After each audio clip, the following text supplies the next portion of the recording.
mga di pa po nakakapag-subscribe, please subscribe and hit this button para ma-notify po kayo sa mga next video natin.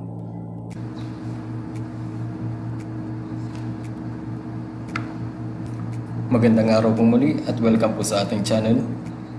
Ang topic po natin ngayon ay tungkol sa factoring of polynomial. Ang topic na ito ay isa sa pinaka-importanting malaman kasi ito ang magsisilbing pundasyon pagdating sa pag-solve ng mga algebraic problems. At ang ating example, ang factor ng 3x minus 12 ay equal to 3 quantity of x minus 4. Ang factor ng a squared minus b squared is equal to quantity a minus b times quantity a plus b. Ang factor ng x squared y squared minus 3xy squared is equal to xy squared quantity x minus 3. Ang factor ng 6 quantity x minus y plus a quantity x minus y is equal to quantity x minus y close quantity times quantity 6 plus a. Ano nga ba ang factoring of polynomial? Ang factoring of polynomials, ito ay process ng unmultiplying or undo ng isang polynomials. Ito'y paghahati ng isang mas mahabang expression into a simpler form. Sa factoring of polynomial, first intindihin muna natin ano nga ba ang ibig sabihin ng polynomial. Ang polynomial, ito ay mathematical expression consisting of variables, coefficients, as well as the exponent. Sa nabanggit nga po, ito ay binubuo ng variables, exponent, and coefficient na kung saan ito ang tinatawag na polynomial equation. Merong iba't ibang uri ng exponent na kung saan ang pinakamataas na tinatawag na degree of equation tulad ng nasa table na ito. Sa given table na to, ang example ng constant ay 1 na kung saan merong 0 degree. Pagdating ng linear, 2x plus 1, ito ay merong first degree. Sa example ng quadratic, 3x squared plus 2x plus 1, so ito ay merong second degree. Pagdating ng cubic, 4x cubed plus 3x squared plus 2x plus 1, so ito ay merong third degree. Pagdating ng quartic, 5x raised to the 4th plus 4x cubed plus 3x squared plus 2x plus 1, so ito ay merong 4th degree. So kung mapapansin nyo, the more na mas mataas ang exponent, mas mataas ang degree. So ganyan lang po kasimple yung explanation para rito. Sa basic muna tayo. Paano ba natin malalaman na ang isang expression, alin dito ang variables, exponent, and coefficient? Ang tinatawag na coefficient sa isang term, halimbawa rito sa 6x cubed. Ang coefficient, ito yung number na kung saan nasa may unahan ng variable. So nasa unahan ng variable ay 6, so ito yung coefficient natin. At ang exponent naman, ito yung matatagpuan natin dun sa variables x cubed. So 3 ang exponent. At ang variable naman, ito yung any letters given dun mismo sa expression. Isa pa na dapat nating tandaan ay ang pag-identify kung ang isang expression ay ito ba ay polynomial or not polynomial. Base sa given table, ang 2x squared minus 1 over 2x minus 9 is considered as a polynomial. Ang 2 over x squared plus x, ito ay not polynomial. So bakit? Para lang may consider na polynomial, dapat ang variable ay nasa numerator. So kung mapapansin nyo, itong x squared ay nasa ilalim na kung saan kapag nasa ilalim siya ng fraction, ito ay tinatawag na denominator. So may consider lang natin na polynomial kung ang variable ay nasa lugar ng numerator na ito. Next, y over 4 minus y cubed is considered as polynomial. 2 over y plus 4 is not a polynomial. Same reason, polynomials only have variables in the numerator. Next example, square root of 12a plus 9 is considered as polynomial. Square root of a plus 7 is not a polynomial. Bakit? Kasi yung variable ay nasa loob ng root, na kung saan ito ay hindi na-allowed to consider or to become as a polynomial. Quick review muna tayo. I-multiply muna natin ang factors na nasa column A. Tapos i-match natin ang product na makukuha natin sa column B.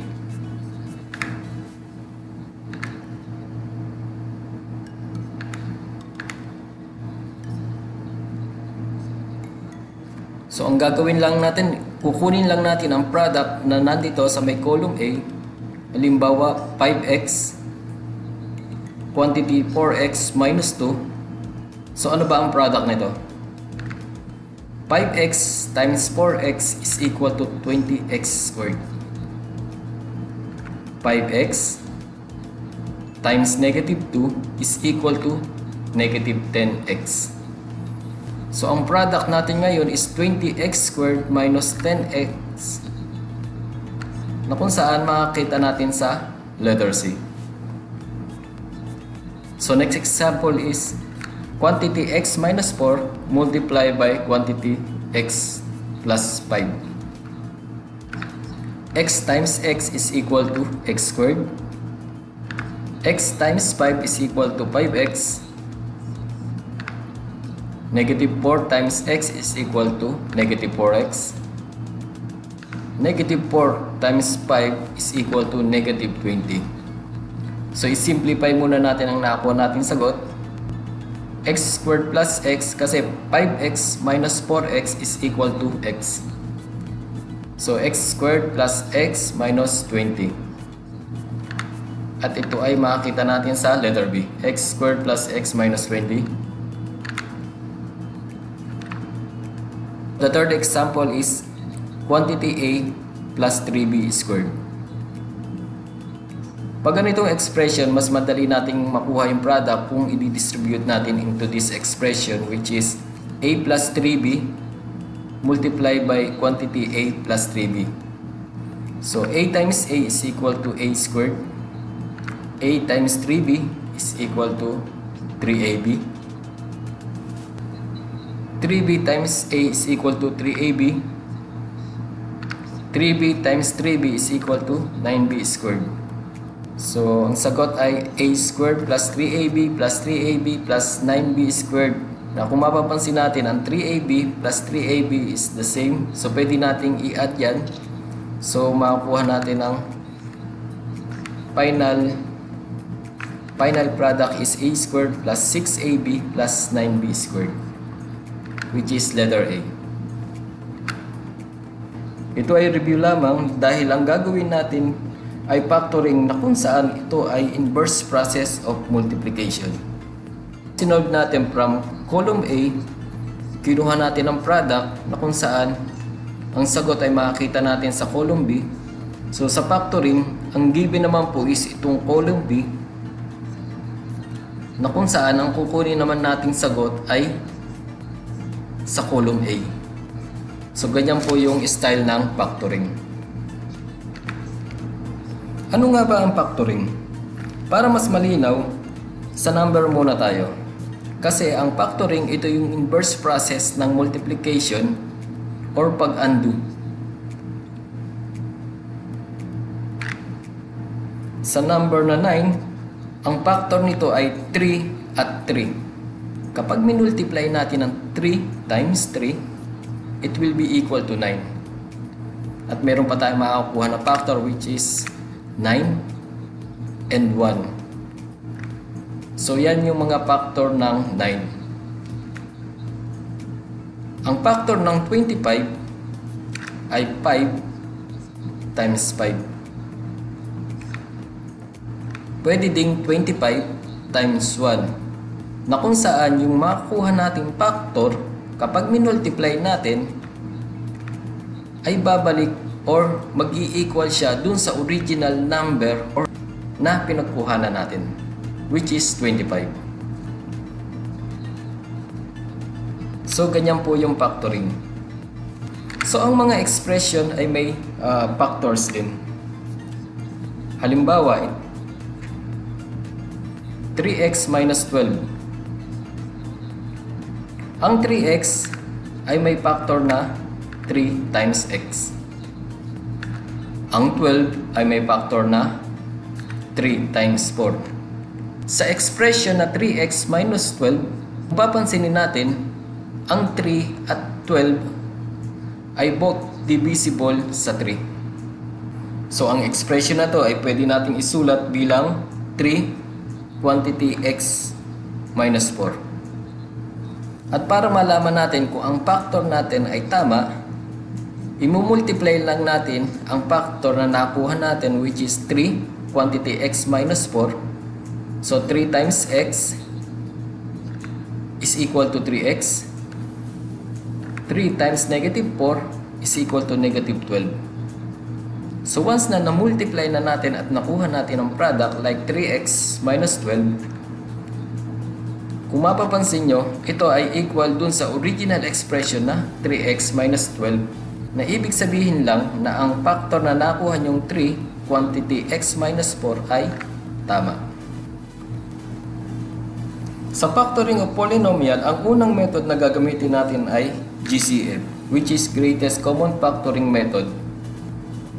Ang greatest common factor sa isang expression ay ang literal na expression na present sa lahat ng terms. So way back dun sa napag-aralan nyo, na kung saan ang tinutukoy ay distributive property of multiplication. Sa distributive property of multiplication, sinasabi sa property nito na kung saan ang A quantity B plus C is equal to AB plus AC. Sa factoring, gamit ang GCF, gagamitin nating property ito kung saan in a reverse way. Pansinin natin na ang bawat letter sa may kanan na to ay parehong merong letter A. Kaya pwede nating i-factor out ito gamit ang distributive property of multiplication in a reverse way.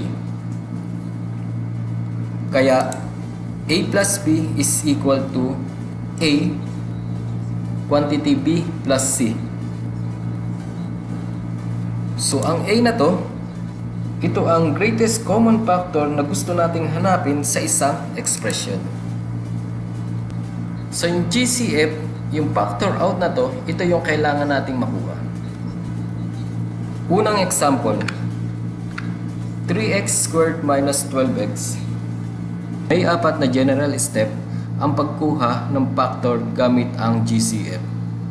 Una, kunin muna ang GCF of coefficient at constant sa bawat term. Matatandaan na ang coefficient, ito yung number na nasa unahan ng variables. At ang constant naman, ito yung number alone na kung saan wala siyang kasamang variable. So since walang constant dito sa given expression, so ang makukuha lang natin is yung coefficient. Ang coefficient ay 3 at 12.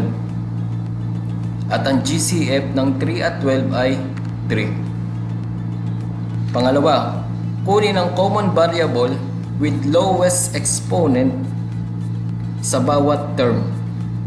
At ang ating mga variables ay x squared at x. So ang pinakamaliit na exponent ay x or 1. At ang pinakamaliit na exponent ay 1. So ibig sabihin, x ang ating GCF sa variable. Pangatlo, i-multiply ang result ng step 1 at step 2. So 3 times x is equal to 3x. At itong 3x na to, ito ang tinatawag na greatest common monomial factor sa given expression na ito, na 3x squared minus 12x. At ito ring 3x na to, ito yung tinatawag na first factor sa given expression. Pang-apat, i-divide natin ang expression na 3x squared minus 12x dun sa GCMF or greatest common monomial factor na nakuha natin sa step number 3, which is 3x. Ito ay para makuha natin ang complete factor sa expression na 3x squared minus 12x. So ano ba yung expression natin? 3x squared minus 12x divided by 3x, which is itong 3x na to is coming from dun sa result na nakuha natin sa step number 3. So sa pag-divide, i-divide natin siya sa lahat ng term. Lahat ng term, ibig sabihin, i-divide natin siya sa yung term ng first and second, which is 3x squared at yung 12x. So first term, divide natin, 3x squared divided by 3x is equal to x. Second term, huwag natin kakalimutan yung sign, lalo na kapag negative. So negative 12x divided by 3x is equal to 4. So ito yung ikalawang factor natin ngayon, which is x minus 4. Yung x minus 4, ito ngayon yung isa pang factor na ating hinahanap. Kaya ang buo or complete factor na ating hinahanap ay 3x quantity x minus 4. So ito na yung final answer natin. So ibig sabihin, ang factor ng 3x squared minus 12x is 3x quantity x minus 4. To verify kung tama ang sagot natin, so i-multiply lang natin yung dalawang factor na nakuha natin, which is 3x times x is equal to 3x squared. 3x times negative 4 is equal to negative 12x. So nagmatch ito sa original na expression, di ba? Kaya yung factor na sagot mo na 3x quantity x minus 4 ay tama. Isa pang halimbawa, x squared y squared minus 3xy. Same step ang gagawin natin. Sa unang step, kukunin natin ang GCF ng coefficient at constant. Sa expression na to, wala tayong makakita ang constant. Coefficient lang ang available, which is 1 at 3. At again po, ang coefficient, ito yung number na nasa unahan ng variable. So kapag walang number sa unahan ng variable, ito ay consider as 1. Kaya ang GCF ng 1 and 3 ay 1. Ikalawang step, kunin natin ang variable na merong lowest exponent. Tandaan po natin, common variable po ang kailangan nating hanapin, which is kung titingnan po natin or papansinin natin, yung first and second term ay parehong mayroong xy. So sa variable na x squared sa first term at x sa second term, so ang pinakamaliit na exponent niya is 1. Sa variable naman na y sa first term, y squared, at sa second term also y squared. So ang pinaka lowest exponent niya is 2. So ang GCF ng first and second term ay xy squared. So ikatlo, i-multiply lang natin ang nakuha nating result sa step number 1 at step number 2. So sa step 1 is 1. So since 1 times xy squared, it will be equal to xy squared. So itong xy squared na to, ito yung tinatawag natin ngayon na greatest common monomial factor. At ito rin ang unang factor na nakuha natin para dito sa expression na x squared y squared minus 3xy squared. Pang-apat, i-divide lang natin yung expression sa nakuha nating greatest common monomial factor dun sa step number 3, which is xy squared. So ano ba yung ating expression? Ang ating expression ay x squared y squared minus 3xy squared divided by xy squared. So yung pag-divide po natin, term by term, x squared y squared divided by xy squared is equal to x. Negative 3xy squared divided by xy squared, y squared will be cancelled out, x will be cancelled out, so matitira na lang ay minus 3. So x minus 3, ito yung ikalawang factor na nakuha natin para sa expression na x squared y squared minus 3xy squared. So since nakuha na natin ang GCMF, which is xy squared, at nakuha na rin natin ang ikalawang factor, which is x minus 3, ito na yung complete factor na nakuha natin, which is xy squared quantity x minus 3. So ito yung factor na nakuha natin base sa given expression na x squared y squared minus 3xy squared. So kung multiply natin itong nakuha nating factor, x squared y squared times x is equal to x squared y squared. Xy squared times negative 3 is equal to negative 3xy squared. So ibig sabihin, kapag minultiply natin, ito ibabalik dun sa original na expression na x squared y squared minus 3xy squared. So kapag bumalik dun sa original na expression na nakuha nyo, na nakuha nyong factor, ibig sabihin tama ang sagot nyo. Another example, 6 quantity x minus y plus a quantity x minus y. Una, kunin muna natin ang GCF ng coefficient at constant. Ang coefficient, ito yung number na nasa unahan ng variables. At ang numbers ay 6 at 1. So ang GCF ng 6 at 1 ay 1. So next step, kunin natin ang common variable na mayroong pinakamaliit na exponent. At ang common variable natin ay x minus y at parehong merong 1 exponent. So ang ating GCF para sa ating variable ay x minus y. So ikatlong step, imumultiply lang natin ang resulta na nakuha natin sa step 1 at step 2. Step 1 ay 1 multiply by x minus y is equal to x minus y. So itong x minus y na to, ito ngayon ang ating greatest common monomial factor at ito yung unang factor na nakuha natin para sa expression na para sa given expression. Ikaapat, i-divide lang natin ang expression sa GCMF or greatest common monomial factor na nakuha natin sa step number 3, which is x minus y. So ang ating expression na 6 quantity x minus y plus a quantity x minus y ay i-divide natin sa x minus y. So 6 quantity x minus y divided by x minus y is equal to 6. A quantity x minus y divided by x minus y is equal to plus a.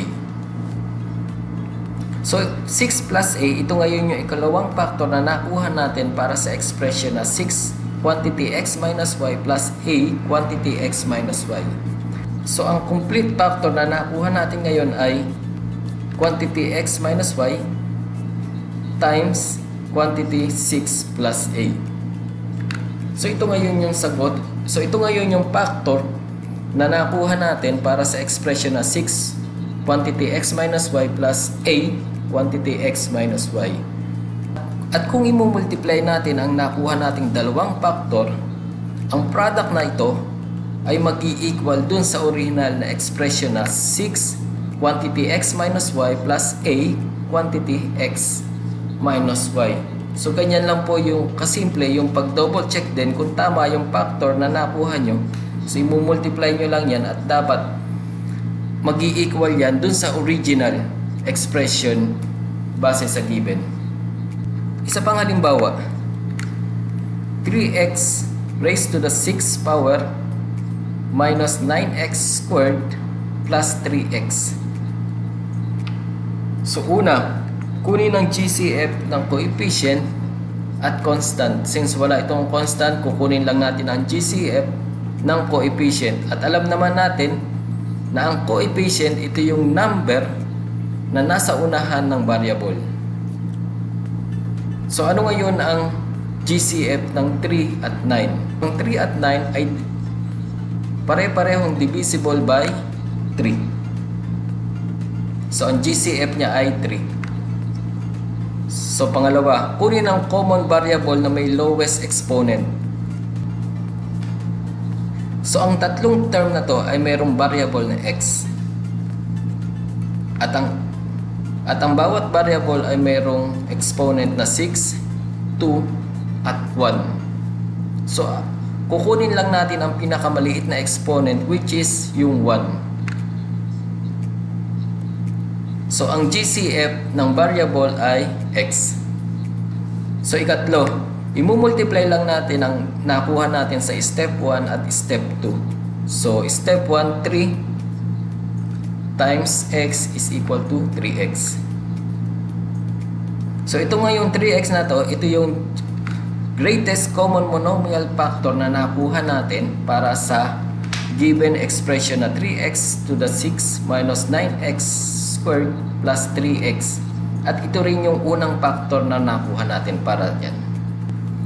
Next step ay i-divide lang natin yung expression as 3x to the 6 minus 9x squared plus 3x. I-divide natin to sa value na nakuha natin sa step number 3 which is 3x.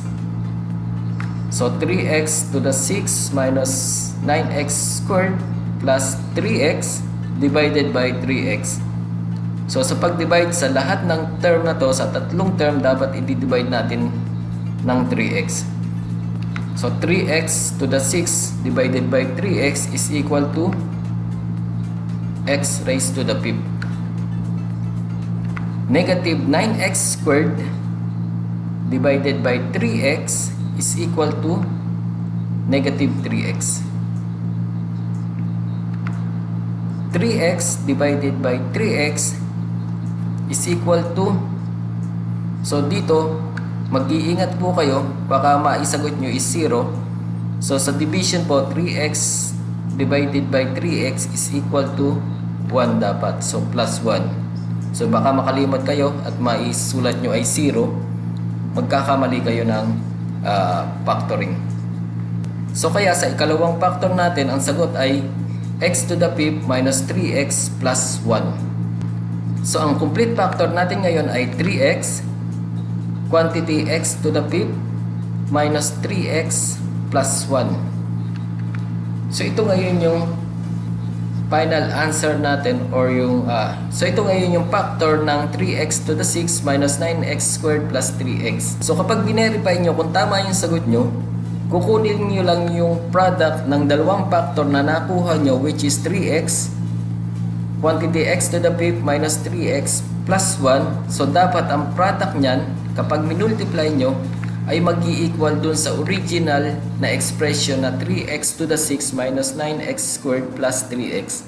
So kapag nag-equal po yan, ibig sabihin yung sagot nyo is tama. Ginagamit natin ang GCF for any number of terms. Pero meron tayong common terms of expression na may pattern na ang pagkuha ng factors.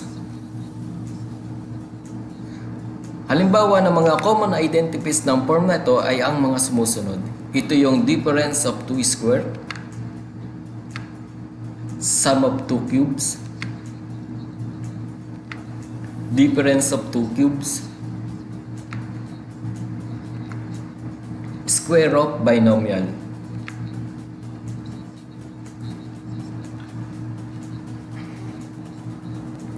Halimbawa ng difference of 2 square, ang pattern na a squared minus b squared is equal to quantity a plus b times quantity a minus b.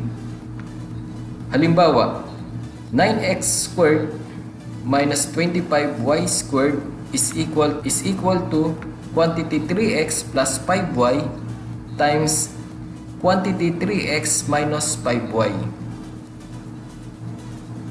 So dito dapat kabisado nyo rin yung multiplication table, especially dun sa numbers na 1, 4, 9, 25, 36, 49, which is perfect squared. So sa isang tingin nyo pa lang, kapag nakikita nyo 9x squared, ang square root of 9 is 3.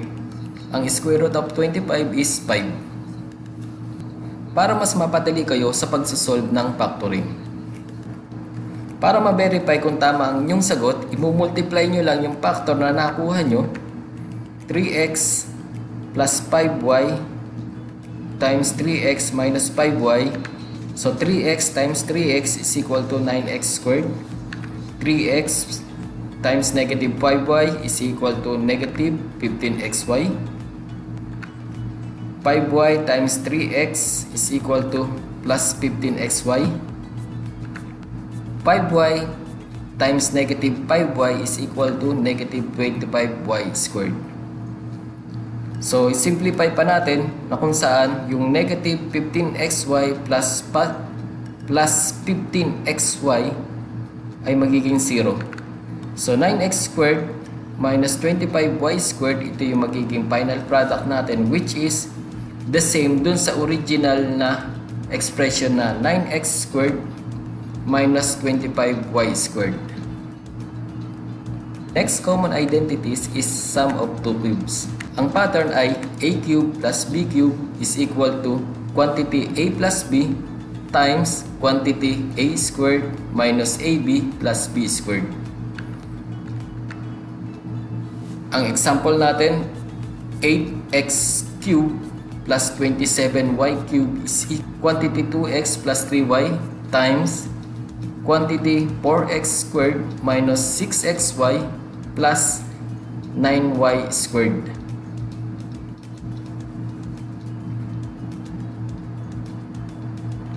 Another common identities is difference of two cubes. Ito ay may pattern na a cube minus b cube is equal to quantity a minus b times quantity a squared plus ab plus b squared. So, ang example natin is x cube minus 64. At ito ay mayroong factor na quantity x minus 4 times x squared plus 4x plus 16.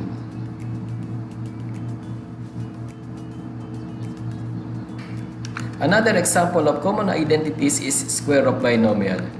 A squared plus 2ab plus b squared is equal to quantity a plus b times a plus b, which is also equal to quantity a plus b squared.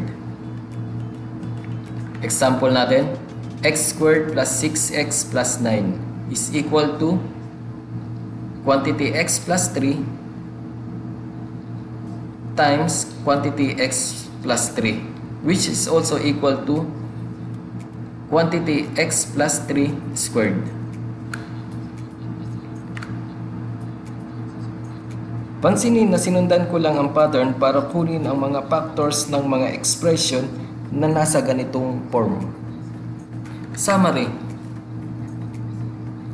Ang factoring ay pagkuha ng mga factors ng isang number or expression or pagkuha ng mas simpleng expression na kapag minultiply mo ay magre-result sa original na mahabang expression. Kung ang mga expression ay napapabilang sa mga sumusunod na common identities tulad ng difference of two square, sum of two cubes, difference of two cubes, square of binomials, ay madali lang ang pagkuha ng factor dahil meron ka ng sinusundan na pattern.